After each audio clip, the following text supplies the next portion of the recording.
Assalamualaikum warahmatullahi wabarakatuh. Kami dari kelompok 1 akan mempresentasikan hasil kerja dari kelompok kami mengenai bab 11 yaitu efisiensi pasar.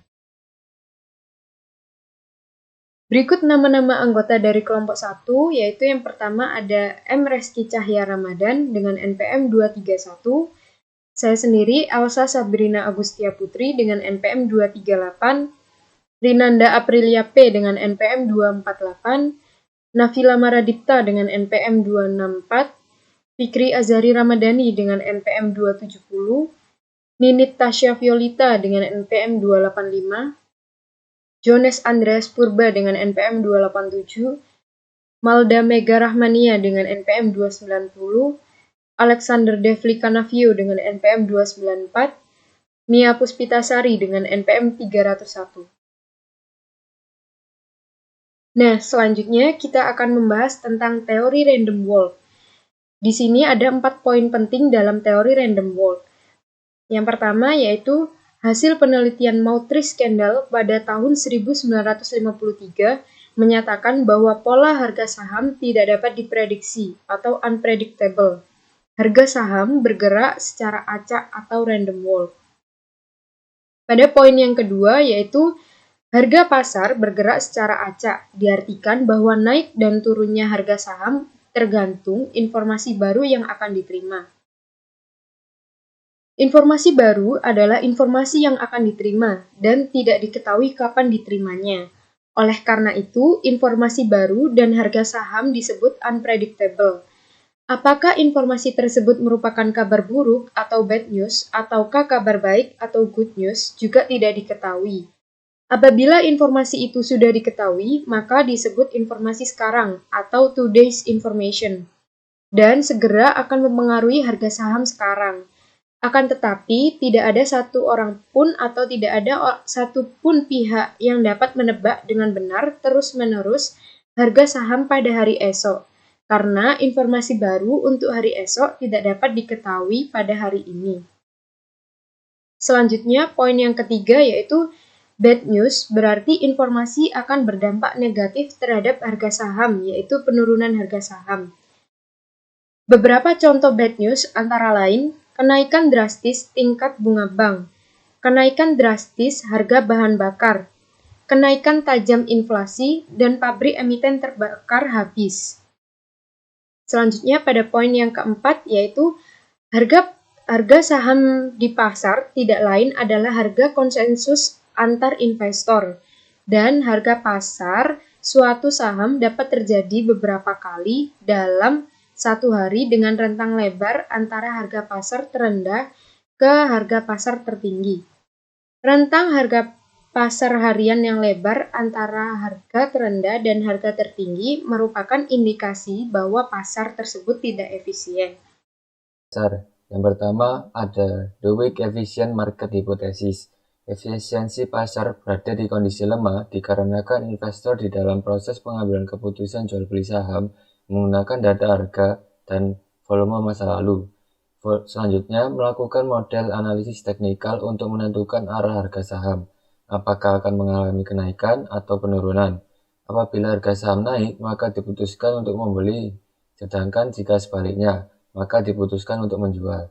Yang kedua, ada the semi-strong efficient market hypothesis.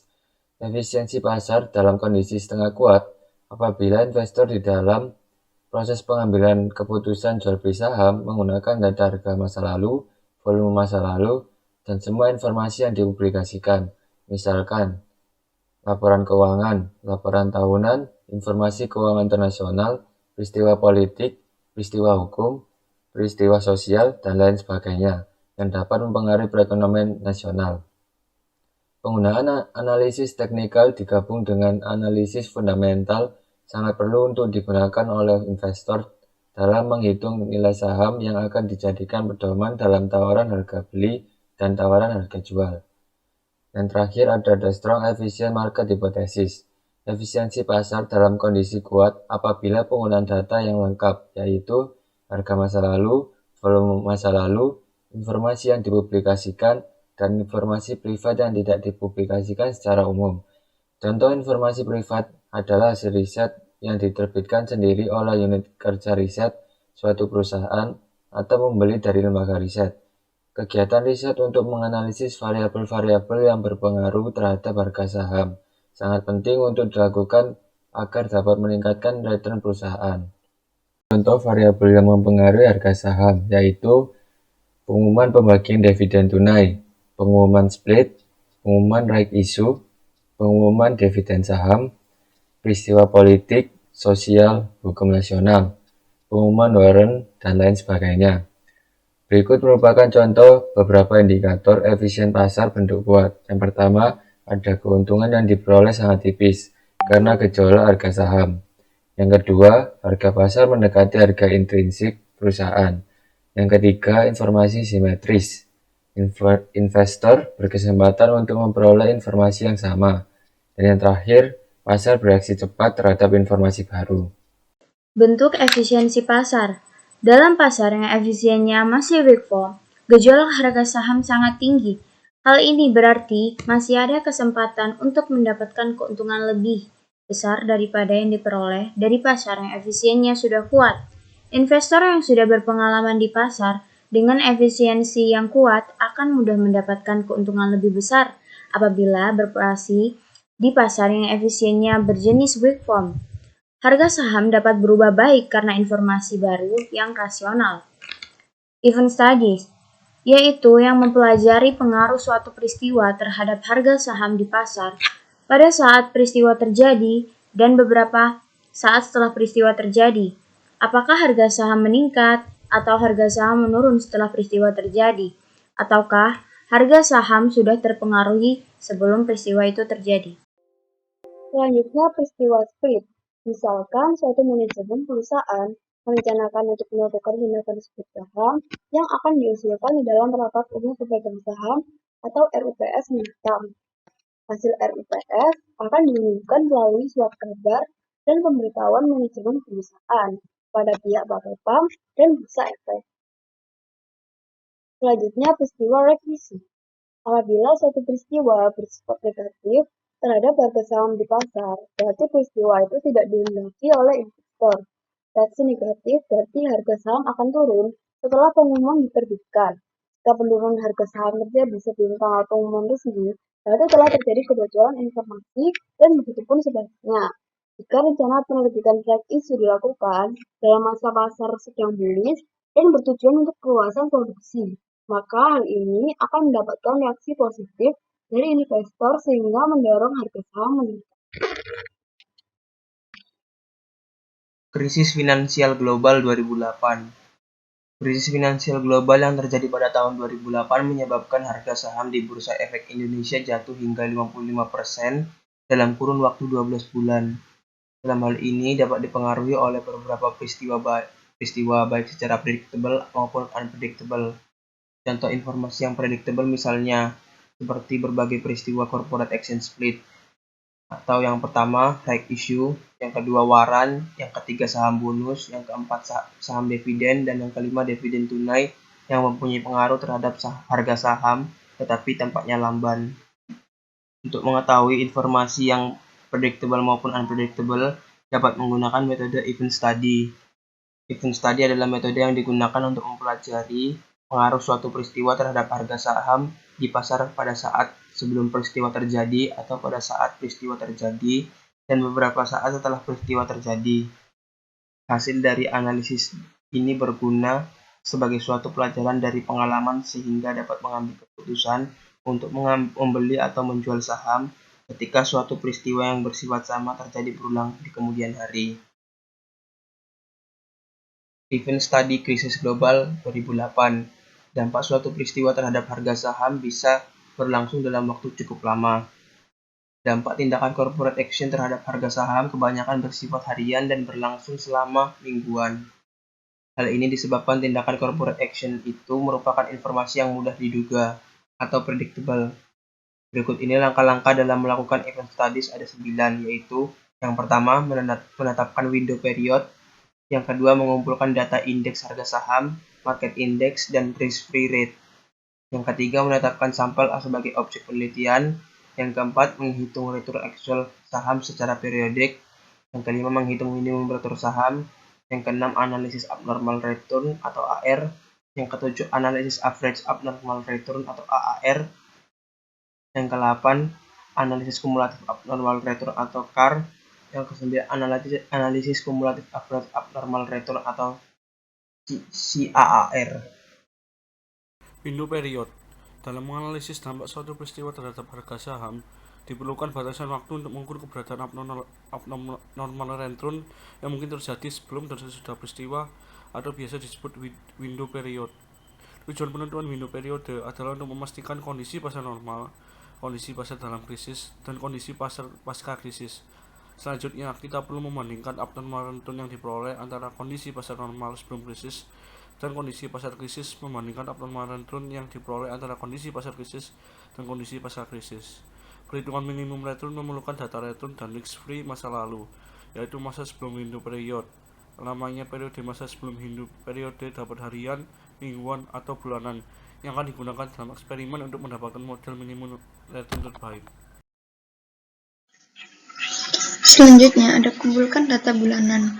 Data akhir bulan yang dikumpulkan meliputi indeks harga saham individu atau IHSI, indeks pasar atau IHSG, dan tingkat bunga sertifikat Bank Indonesia atau SBI.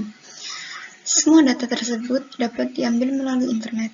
Indeks harga saham individu dan indeks pasar diperoleh dari website Bursa Efek Indonesia, sedangkan SBI dari website Bank Indonesia. Selanjutnya, menetapkan jumlah sampel yang diteliti.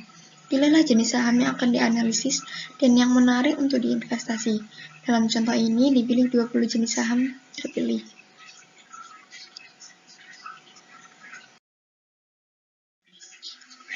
Selanjutnya, menghitung return aktual bulanan.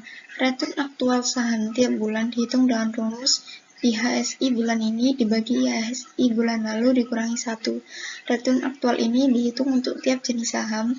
Return aktual pasar tiap bulan dihitung dengan rumus IHSG bulan ini dibagi IHSG bulan lalu dikurangi 1. Tingkat bunga SBI bulanan dihitung dengan rumus persen SBI dibagi 12 untuk bulan bersangkutan.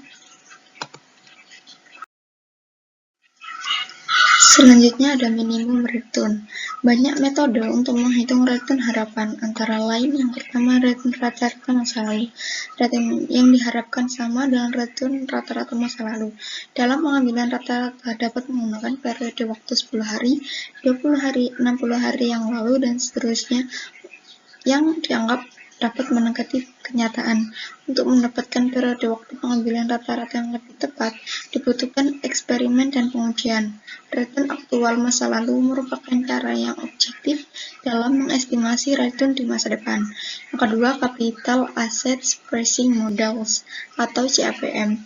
Metode yang lebih ilmiah tetapi lebih rumit karena membutuhkan data tentang beta saham, risk-free rate, dan market return. Untuk menghitung ketiga variabel tersebut diperlukan banyak data harian atau bulanan yang akan digunakan dalam eksperimen guna mendapatkan informasi terbaik mengenai beta, risk-free, dan market return.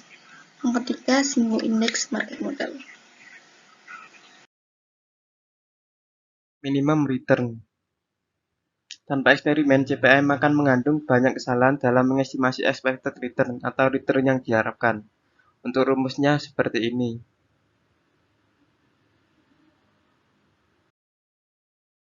Analisis abnormal return (AR).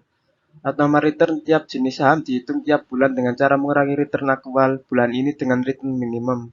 Analisis AR bertujuan untuk mengetahui dampak suatu peristiwa terhadap abnormal return suatu saham tertentu setiap bulan selama periode tertentu. Analisis AR menunjukkan saham yang paling banyak terkena dampak negatif atau yang paling sedikit terkena dampak negatif, atau yang tidak terkena dampak negatif dan saham terkena dampak positif. Hasil analisis AR ini menggambarkan suatu pengalaman peristiwa masa lalu terhadap harga saham, sehingga pengalaman ini dapat digunakan untuk mengambil keputusan menjual atau membeli saham pada awal peristiwa relatif sama terjadi di masa depan. Analisis Average Abnormal Return atau AAR. AAR dapat dihitung tiap bulan dengan rumus sigma AR dibagi N. Tujuan analisis AAR untuk mengetahui abnormal return rata-rata setiap bulan, dan pada bulan apa dampak tertinggi dan terendah terjadi.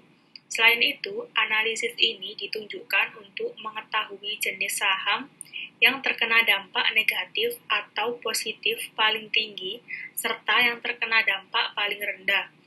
Analisis ini juga ditujukan untuk mengetahui perbedaan dampak terhadap saham berasal dari perusahaan yang menghasilkan produk tahan lama dan produk yang tidak tahan lama.